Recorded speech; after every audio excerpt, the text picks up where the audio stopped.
क्या आपको 2025 में डेटा साइंस का कोर्स करना चाहिए कि नहीं करना चाहिए? जब भी आप डेटा साइंस का कोर्स करने के लिए सोचते हैं तो आपके दिमाग में बहुत सारी बातें आती है कि क्या मैं डेटा साइंस करूं, क्या मैं वेब डेवलपर करूं, क्या मैं एआई इंजीनियर का प्रोफाइल करूं, कि क्या मैं क्लाउड डेवलपर्स का कोर्स करूं या मैं डेवऑप्स का कोर्स करूं। और जितने लोगों से आप डिस्कशन करते हो तो सभी लोग आपको अलग अलग टाइप की राय देते हैं, ठीक है। तो इस वीडियो के माध्यम से मैं आपको कुछ फैक्ट्स बताऊंगा अलग अलग पॉइंट्स के बेसिस में, जिससे आप डिसाइड कर सकते हो कि आपको डेटा साइंस सीखनी चाहिए कि नहीं सीखनी चाहिए। डेटा साइंस का क्या करियर ग्रोथ होगा, डेटा साइंस के अंदर क्या सैलरी पैकेज होगा, डेटा साइंस की जॉब को एआई रिप्लेस करेगा कि नहीं करेगा, डेटा साइंस के अंदर क्या करियर सिक्योरिटी है। कंपैरिजन भी मैं आपको करूंगा कि वेब डेवलपमेंट, ऐप डेवलपमेंट और डेटा साइंस के बीच में क्या डिफरेंसेस है, सैलरी का रेंज क्या है, सैलरी का पैकेज क्या है, कितने टाइप के एप्लीकेशन हम डेटा साइंस से बना सकते हैं और इसके अंदर क्या क्या मॉडर्न टूल्स यूज होते हैं। तो लास्ट तक आप मेरा वीडियो देखिए, क्योंकि मैं पूरे फैक्ट के साथ आपको बताऊंगा और आपका जो भी कंफ्यूजन होगा इस वीडियो के माध्यम से पूरी तरह से दूर होने वाला है। तो सबसे पहले हम बात करते हैं कि डेटा साइंस के अंदर करियर अपॉर्चुनिटी क्या है। तो मैं आपको यह क्लैरिफाई करना चाहता हूं कि 2025 में अभी सबसे नंबर 1 पोजीशन पे सबसे इन डिमांड टेक्नोलॉजीज में से एक टेक्नोलॉजी है डेटा साइंटिस्ट। डेटा साइंटिस्ट की जॉब यदि आपको देखना है तो आप naukri.com, इंडीड किसी भी जॉब प्लेटफॉर्म पे जाइए और वहां पे लिखिए डेटा साइंस या डेटा साइंटिस्ट, तो आपको बहुत सारे जॉब मिलेंगे, क्योंकि डेटा साइंस की जॉब धीरे धीरे बढ़ रही है और इंडिया के अंदर तो बहुत फास्ट वे में बढ़ रही है। तो यदि आप डेटा साइंस चूज कर रहे हैं तो ये बहुत ही अच्छा अपॉर्चुनिटी आपको क्रिएट कर सकता है 2025 में। अब मैं बताना चाह रहा हूं कि डेटा साइंस सीखने के बाद आप क्या क्या प्रोफाइल में अप्लाई कर सकते हैं। तो आप डेटा साइंटिस्ट एक सबसे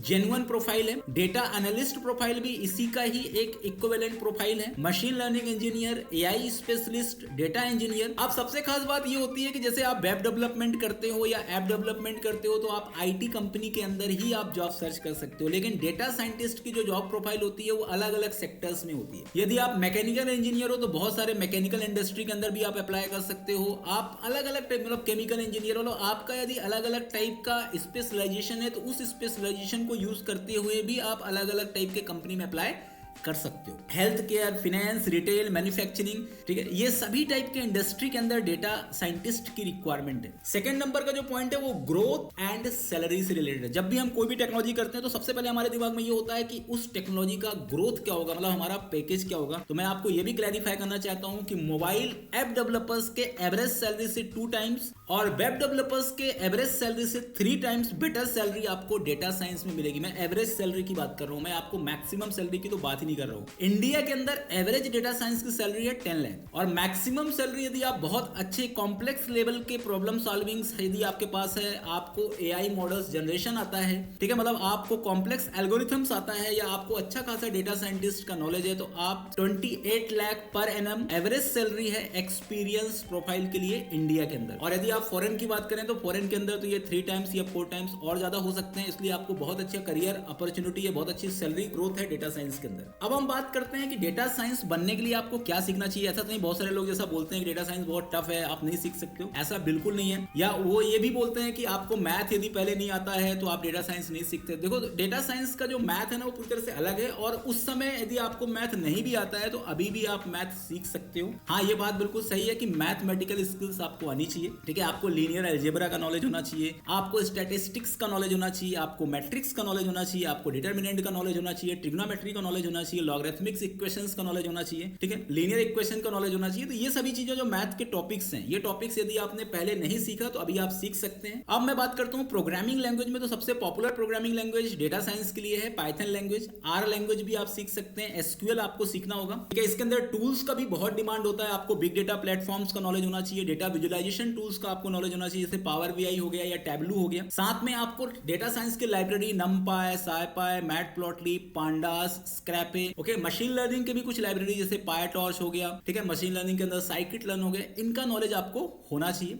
statistical modelling, machine learning, data analysis, इस टाइप के टेक्निक्स इसके अंदर यूज होते हैं। अब हम बात करते हैं कि जब आप एज अ डेटा साइंटिस्ट या डेटा एनालिस्ट किसी कंपनी में जाते हो तो आपके पास क्या क्या काम होता है, क्या काम करना पड़ता है, क्या आपको कोडिंग करना पड़ता है, ठीक है, ऐसा नहीं है। देखो, कोडिंग एक डिफरेंट थिंग है, कोडिंग तो देखो थोड़ा बहुत तो आपको करना पड़ेगा, पर बेसिकली जो वर्क होता है इसमें data collection, data analysis, building predictive models, data visualisation and problem solvings पे आपको काम करना होगा। अब मैं बात करता हूं जो सबसे ज्यादा आज के डेट में हर पर्टिकुलर जो भी डेटा डेटा साइंस का कोर्स करना चाहता है उसके दिमाग में होता है कि एआई, ऐसा तो नहीं है कि एआई डेटा साइंस का टास्क को रिप्लेस कर देगा, डेटा साइंस को रिप्लेस कर देगा, ऐसा बिल्कुल नहीं है। देखो एआई के थ्रू डेटा साइंस के ऐसे टास्क जो रिपीटेटिव है, मतलब जो चीज आपको बार बार करना होता है उस टास्क को ये जरूर एक तरह से देखा जाए तो उसको आपको हेल्प एंड सपोर्ट प्रोवाइड करेगा। लेकिन जो कॉम्प्लेक्स टास्क हैं, जो हाई लेवल के टास्क हैं और आप एआई की जो डिमांड है उसके अकॉर्डिंग यदि आप अपने आप को चेंज करोगे तो डेफिनेटली आपकी जॉब सिक्योर होगी और एआई ऑटोमेटिकली बहुत सारे न्यू जॉब भी डेटा साइंस के क्रिएट कर रहा है। इसलिए आपको बिल्कुल डरने की जरूरत नहीं है कि एआई डेटा साइंस के जॉब को रिप्लेस करेगा। अब हम बात करते हैं comparison with web development and mobile application development, कि जैसे आप वेब डेवलपमेंट या मोबाइल एप्लीकेशन डेवलपमेंट की बात करें और डेटा साइंस की बात करें, तो यदि मैं बात करूं, देखो डेटा साइंस एक तरह से बिल्कुल अलग ही फील्ड होता है, क्योंकि इसका मेनली जो फोकस होता है वो डेटा पे फोकस होता है, डेटा के अंदर के विजुअलाइजेशन, डेटा के अंदर का कंपैरिजन, डेटा के अंदर का जो क्लीनिंग प्रिंसिपल है, focus on data analysis and insights. Web development में आपको focus on building and maintaining websites का मेन काम होता है। तो web development, mobile app development में मोबाइल एप्लीकेशंस का टारगेट होता है। तो वेब डेवलपमेंट और मोबाइल ऐप डेवलपमेंट जो होता है ना, ये पूरी तरह से आपका कोड बेस्ड है, प्रोग्रामिंग बेस्ड होते हैं, यूआई यूएक्स बेस्ड होते हैं। पर डेटा साइंस का काम यूआई यूएक्स बेस्ड नहीं है, ये पूरी तरह से मॉडल बेस्ड होता है, डेटा बेस्ड होता है। तो इसलिए इसका पर्टिकुलर जो सेगमेंटेशन है वो पूरी तरह से डिफरेंट होता है, जॉब प्रोफाइल भी इसके अंदर डिफरेंट होते हैं। और सबसे खास बात ये होती है कि आपको ऐसा बिल्कुल नहीं है कि आपका प्रोग्रामिंग बैकग्राउंड ही होना चाहिए इसके लिए, आप किसी नॉन टेक्निकल बैकग्राउंड से भी हैं तब भी आप डेटा साइंस सीख सकते हैं, बस आपका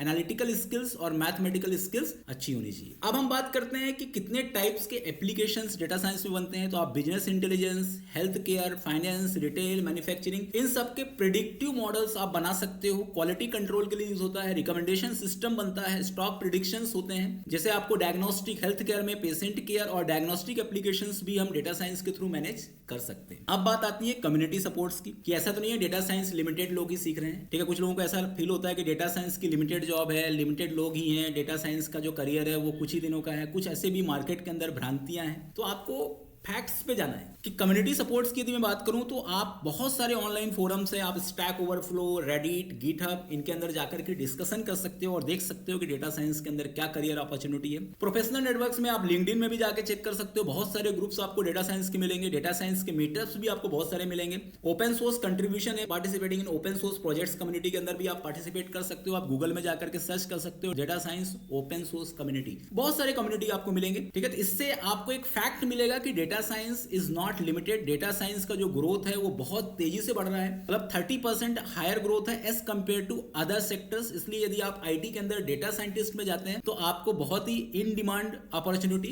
मिल सकती है। अब हम बात करते हैं मॉडर्न टूल्स की कि डेटा साइंस के अंदर क्या क्या टूल्स हैं। देखो डेटा साइंस के अंदर कैटेगरी वाइज टूल्स, यदि हम बात करें डेटा विजुअलाइजेशन की, जिसमें टैबलू, पावर बीआई, मैटप्लॉटलिब है। बिग डेटा के अंदर हडूप और स्पार्क है। मशीन लर्निंग के अंदर टेंसरफ्लो, पायटॉर्च, साइकिट लर्न है। डेटा मैनेजमेंट के लिए आप एसक्यूएल, नो एसक्यूएल डेटाबेसेस का सपोर्ट है। कोलैबोरेशन टूल्स में आप जुपिटर नोटबुक्स, गिटहब, इनका यूज कर सकते हैं। तो इन पॉइंट्स के थ्रू मैंने आपको बताया कि डेटा साइंस के अंदर बहुत ब्रॉड पर्टिकुलर्स आपका कैटेगरी है, बहुत सारे अलग अलग टाइप के सेगमेंट्स पे डेटा साइंस काम करता है। तो यदि आप डेटा साइंस सीखते हैं फ्यूचर्स के लिए तो ये ज्यादा बेटर है एज कम्पेयर टू अदर। और अभी तो डेटा साइंस के अंदर कंपटीशन भी थोड़ा सा लेस है as compare to web development and mobile application development. तो यदि आप डेटा साइंस कोर्स करना चाहते हो तो आप डेफिनेटली कर सकते हो। इसको आपको ज्यादा डरने की जरूरत नहीं है, ज्यादा सोचने की जरूरत नहीं है, आप तुरंत निर्णय ले सकते हैं और डेटा साइंस का कोर्स कर सकते हैं। Thank you.